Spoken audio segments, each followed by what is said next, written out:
Hello and a very good evening to today's daily news series. So as I had said in my last class, we have taken a 7-8 days off.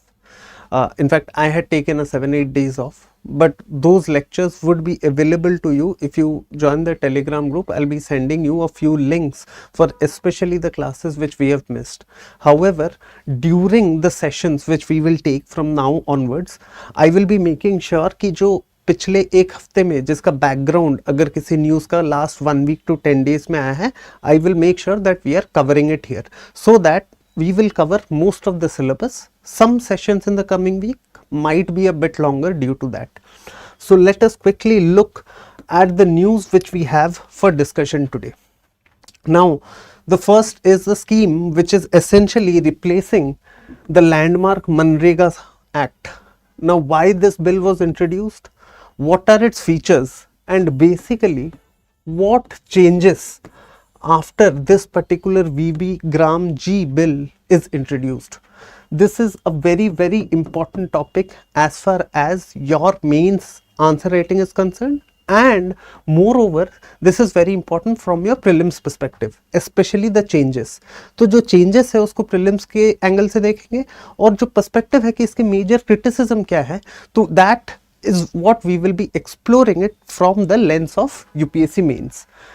And this we will be explaining it through this particular article which is written by Srimati Sonia Gandhi and has come in the editorial main page of The Hindu, where essentially we will be discussing the criticism of the new bill. Then we will move to the JOE countries. Now, what are these JOE countries? This includes Jordan, Oman and Ethiopia. These are the countries where the Prime Minister Modi is visiting in the current times. Now, in these circumstances, why it is written that we should go beyond optics and what is the importance of these countries? This is what we are going to explore here.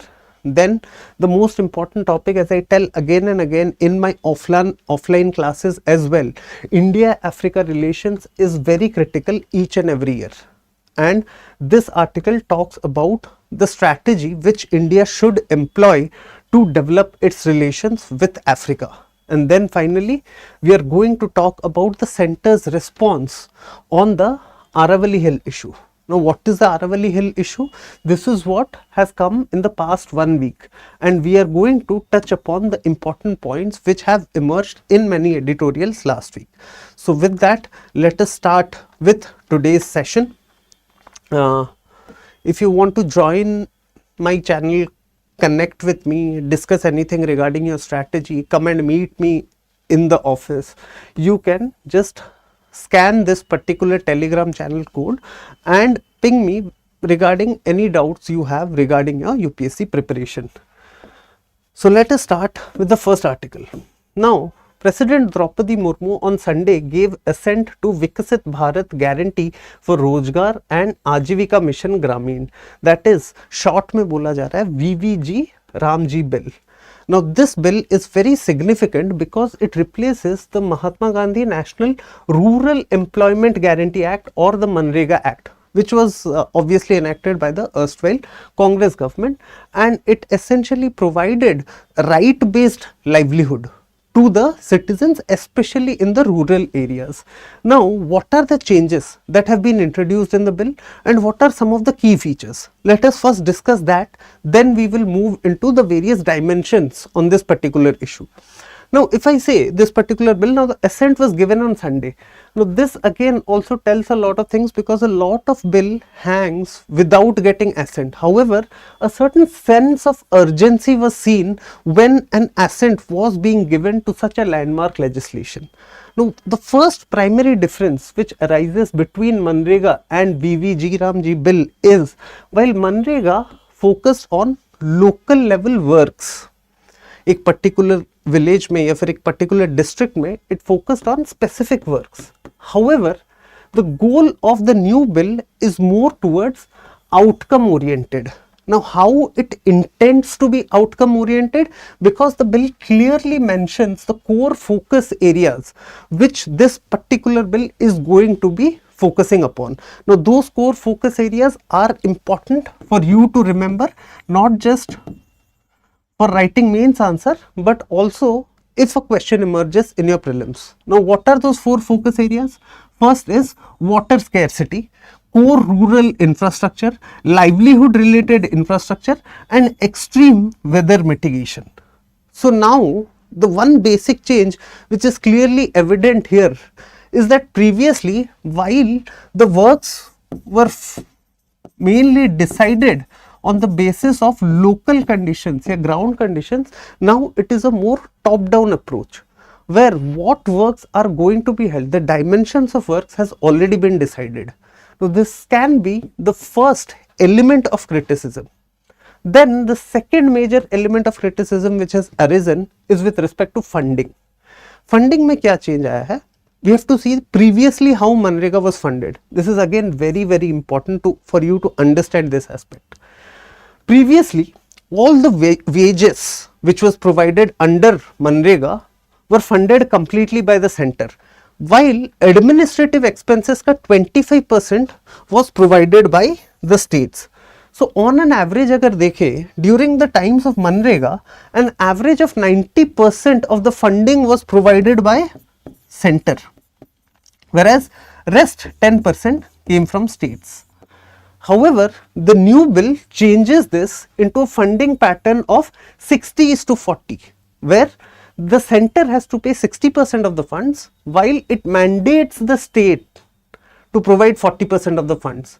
Here second criticism arises, that is with respect to fiscal federalism, and how the center, there will be a much more financial burden on the states to implement a program of such a large scale.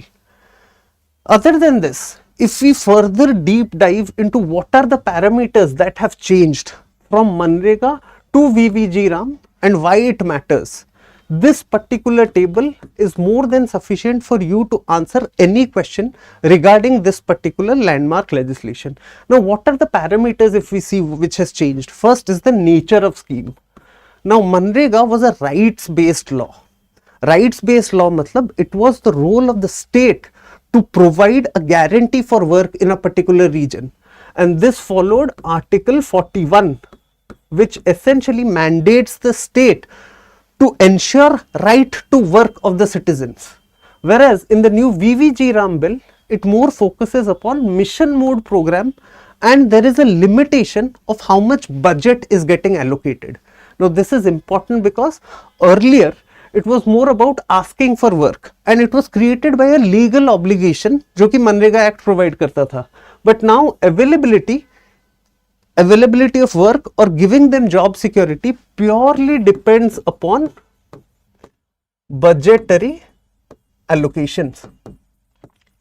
Now the second parameter is guaranteed work days. अगर आपने मनरेगा अच्छे से पढ़ा होगा, you will be knowing that MNREGA guaranteed minimum 100 days of work days, and extra days were provided only in the case of special cases. However, the new bill provides 125 days as standard entitlement. No special cases obviously being taken into consideration. Now the criticism here is, on paper more work is promised, but delivery depends upon how much again fund is available and what timing. Now why this timing part is important? Because right now in the new bill, the center has asked the states to provide them a time period of 60 days, which is the peak agricultural cycle. अभी इस peak agricultural cycle में जो state government decide करेगा, उसमें there won't be any MNREGA work available. So again, that is why timing is what is important. Now then we talked about the funding. Who pays the wages? Center pays 100% of the unskilled wages, whereas in the present bill there is a 60:40 wage share between center and states. Now the logic behind the funding is, previously Manrega was demand driven and it was a highly open ended scheme with no focused or targeted interventions. However, as we saw, there are core focus areas which have been already allocated in the new bill. So that is why it is expected that the funding would be much more targeted. Now if the funds required exceed the allocation, अगर कोई एक reason में या district में ऐसा होता है कि जो अमाउंट ऑफ फंड जितना एलोकेट किया गया है उससे ज्यादा एक्सीड हो जाता है, then previously centre used to release more funds, but in the present scenario, state will bear the major cost. Then agricultural season rule, we talked about previously. Under Manrega, there was no legal ban on work during peak seasons. However, in the new bill, there is a mandatory pause of 60 days, which is again being criticized because it reduces the actual days of work under the new system, and if it reduces the actual days, it will suddenly reduce the amount of payment which goes into rural labor. Then the focus of works, it was mostly local asset creation previously. There was no top down direction in which the assets had to be created. However, in the new bill, it is more linked to the national infrastructure priorities. As we see, again, this is very important, the core focus areas has been delineated by the government as water security, core rural infrastructure, livelihood related infrastructure, and infrastructure for extreme weather mitigation. So these are the important facets which you need to remember for this particular changes which has taken place. यहाँ पे जब question आपको पूछेगा, यहाँ पे किस तरह से क्वेश्चन पूछ सकता है यूपीएससी? एक, how does it, what are the changes that are being introduced, then what are the criticism with respect to these changes. Now when you get this particular notes, you remember these particular changes on the basis of the parameters which is given, and then this is why it matters. जिस column में लिखा होगा, that is your analysis, or this particular table is more than sufficient to handle any question with respect to this. इसके regarding opinion pieces आगे और आते रहेंगे, and I'm making a future prediction. अगर भी ओपिनियन पीस नहीं आते हैं, I will be taking a class on this, what is the impact of new bill या फिर what is the impact of changes in MNREGA on the fiscal federalism structure of India. Now this is one perspective which is very important for you to study from GS paper 2 या polity point of view. Now coming to the next article which is again related to MNREGA. यहाँ पे हमने दो चीजें देखा, एक changes, एक criticism. Now let us delve into that criticism part even in more depth, because this perspective is very important. This is an article written by Srimati Sonia Gandhi. Now what are the criticism this article says is, it has provided 6 very targeted criticism. First, MNREGA was a rights based legislation which derived its power या फिर which was rooted in article 41 which provided for right to work. अभी article 41 क्या है? This is a part of directive principles of state policy. That means these are directives to the government which is important for good governance. Now this is the first criticism which has been hurled.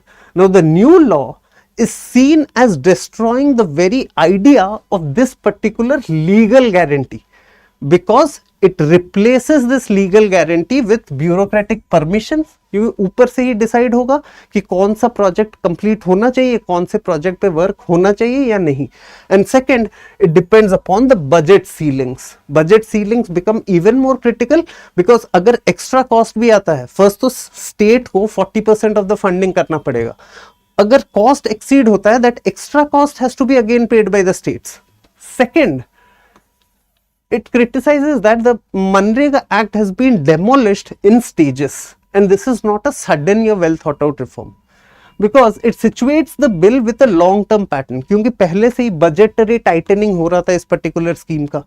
बहुत सारे cases में we had talked about this in the challenges of Manrega as well. There was delayed wage payments. Then there were technological controls, जैसे आधार based exclusion हो रहे थे या फिर information system का हेराफेरी हो रहा था. With respect to this, now the claim is that which the article makes, the government is finishing what it had already weakened administratively. Now coming to the third, as we had talked about, one important perspective, that is fiscal federalism is being undermined.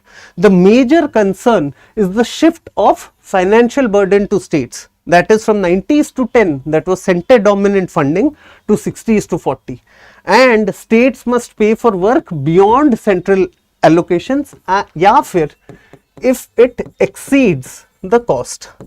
Now this is actually interpreted as the law discouraging states for providing any form of employment and penalizing poorer states, because now the entire burden of providing the work, of providing the funding for creation of assets of national priorities will be on states. Fourth aspect it talks about is we have moved from a stage of decentralization to centralization. Now this is again an important perspective number 2 which can come in your prelims. First was with respect to federalism. Now the second is with respect to decentralization, because the Manrega Act empowered Gram Sabhas under the 73rd Constitutional Amendment Act to decide for the allocation of local asset creation. But this particular VBG Ramji bill replaces it with top-down national planning and has aligned its feature with the other national programs like PM Gati Shakti and National Infrastructure Pipeline. So basically the local needs are being subordinated to the union priorities, and this basically erodes the grassroots democracy promised under the 73rd Constitutional Amendment Act. Coming to the fifth,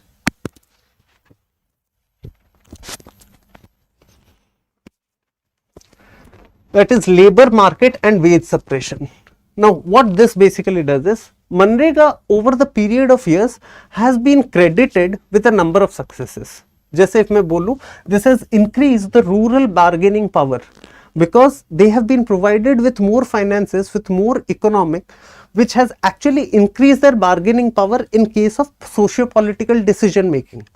It has raised agricultural wages and it has reduced distress migration from outside, from rural to urban areas or semi-urban areas. The new law actually provides for seasonal work bans. Seasonal work bans includes जो peak agricultural cycle के, during the peak agricultural cycle there will be seasonal work bans. Then budgetary caps, and the cost burden is again borne by the state. Now these are basically seen as deliberate mechanisms to suppress wage growth, especially when the agricultural employment share is rising.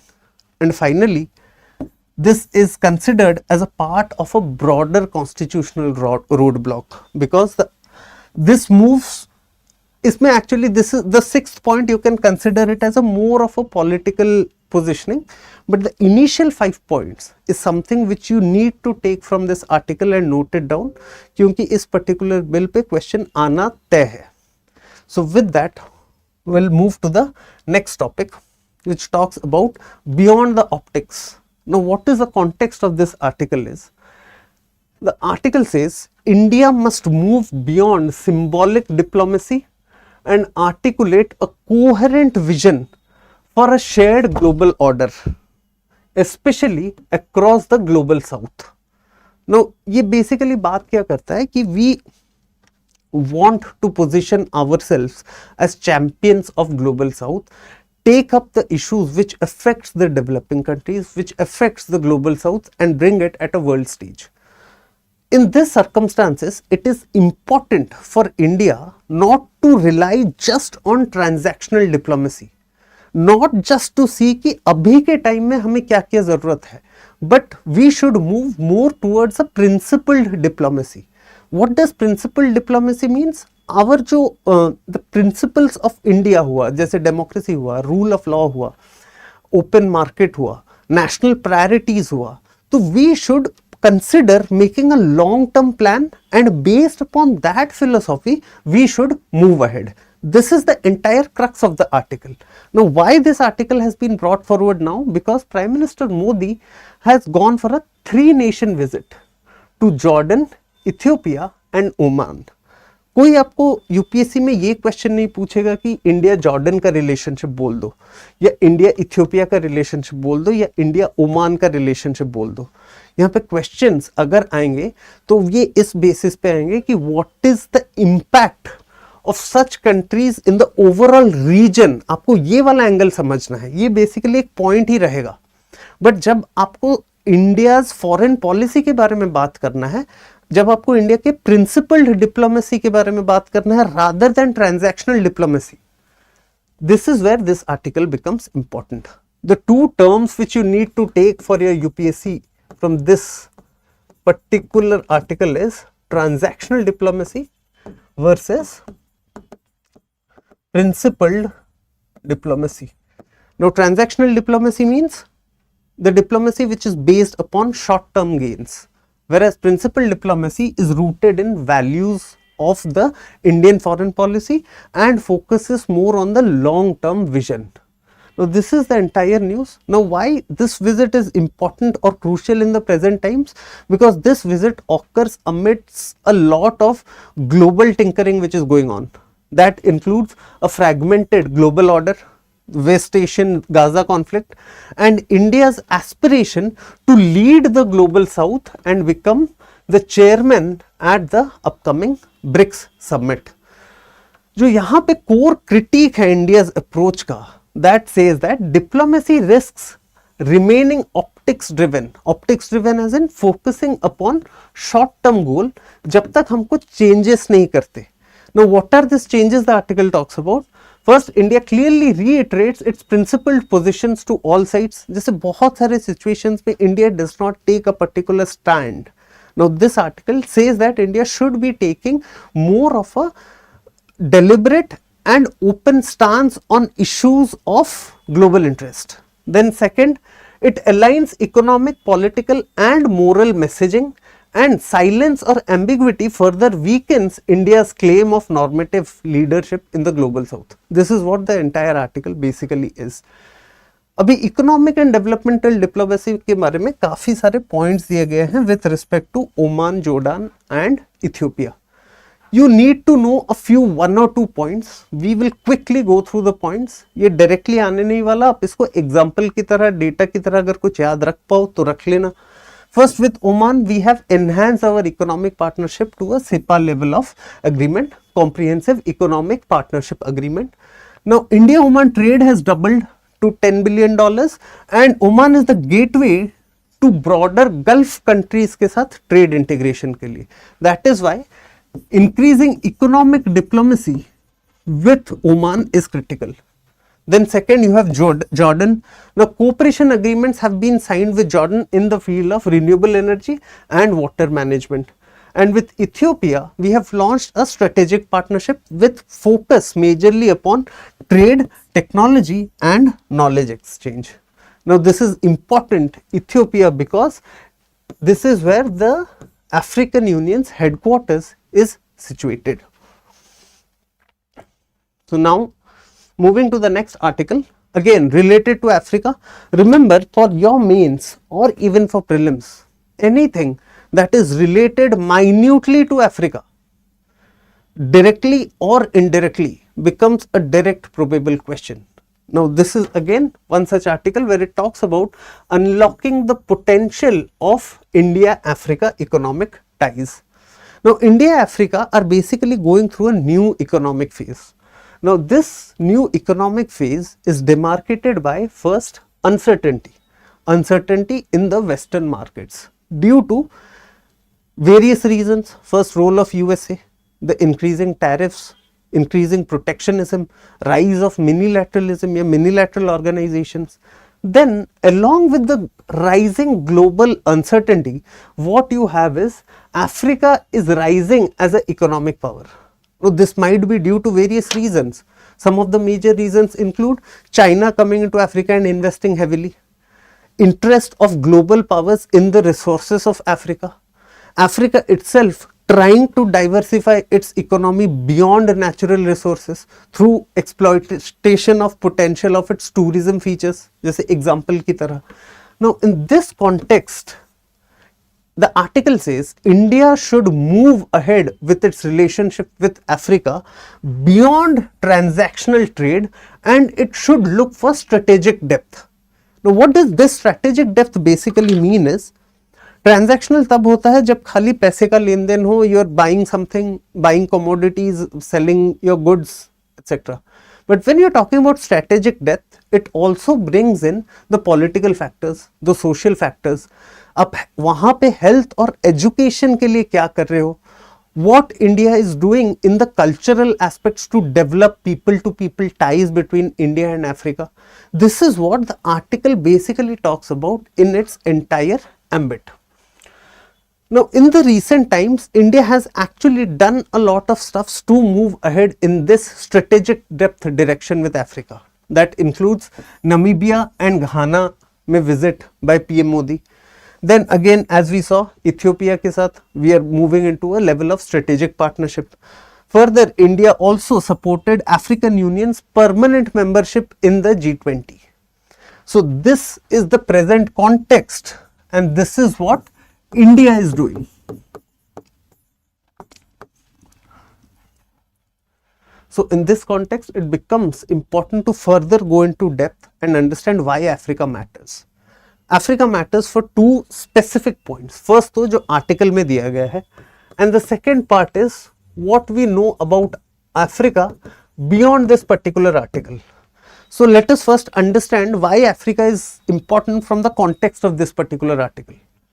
Now, this article says there's a lot of global economic uncertainty. In this context, India heavily depends upon the United States and European Union for its exports. Africa presents a good location for its market diversification strategy. Second, Africa has a lot of economic significance for India. That includes Africa is India's fourth largest trading partner. The bilateral trade moves somewhere around $100 billion, and India largely exports petroleum products, engineering goods, pharmaceuticals, rice and textiles. However, even in this context, China is still dominating the African trade, with its supplies approximately 21% of Africa's imports, where India still has a lot of ground to cover. Then the role of Indian public sector, which has largely remained unexplored till now. Developing relationship with Africa will again provide with the opportunities of expanding the ambit of Indian public sector.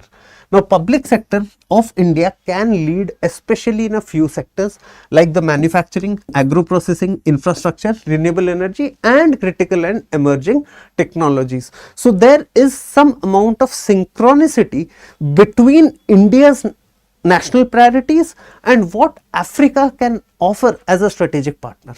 But यहाँ पे Africa का discussion complete नहीं होता unless you talk about the resources of Africa. Because over the period of years, if you see the questions which have come from India-Africa relations have largely focused on the resource diversity of Africa. Now, if we look at the resources, we can categorize clearly it into 8 different types of resources. Now, that starts from critical minerals such as cobalt, lithium, rare earth elements, which is essentially the backbone of the electric vehicle batteries, semiconductors and turbines. Then it has a lot of oil and natural gas resources. Now, that includes Nigeria, Angola, Algeria, which have signed major energy treaties with countries like Germany. Now, this is crucial for India's energy security. Then, if you talk about resources of Africa, there is a lot of arable land and food security, with Africa having 60% of world's uncultivated arable land, which provides opportunity for India to invest in the agricultural opportunities in Africa. Then you have the blue economy and maritime policies, as Africa controls some of the key choke points across the world. That includes the Suez Canal, Bab el Mandab and Mozambique Channel. Then when you talk about renewable energy, this is again a area of resources which has largely remained unexplored, with Africa emerging as a global green hydrogen hub. Again, when you get this particular notes, बहुत time नहीं होता है, Obviously you must be watching and reading a lot of stuff, but there are some particular tables which exists in notes which you should be noting it down. This is again that such kind of table which is going to fetch you a lot of marks whenever